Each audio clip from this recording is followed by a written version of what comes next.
Hello everybody. So today I will talk about calculus. The topic today is about application of derivative. So now I will show you how to answer.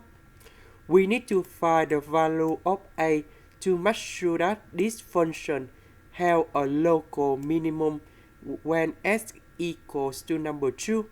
So now I will show you. First, we need to find first derivative of the function, because if we want to find the local minimum, we need to find first derivative of this one. First derivative of s squared, we have 2s. We just applied about the power rule of derivative.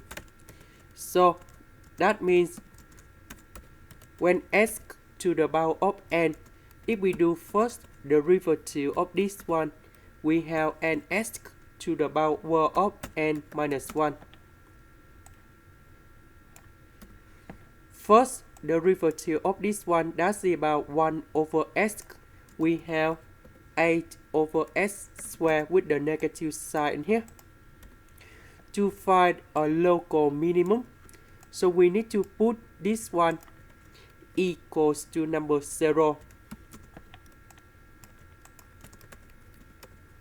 So we know that the local minimum at s equal to number 2.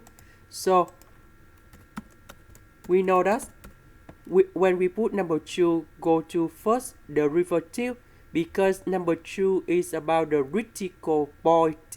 So when we put in first derivative, you got about 0. Now we need to change s into number 2.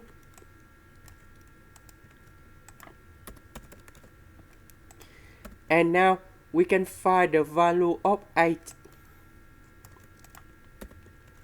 So we put this one go to the right. And we put 2 square go to the left. We calculate about this one, and you got about 16. And this is the final answer. This is the end. Thank you for watching.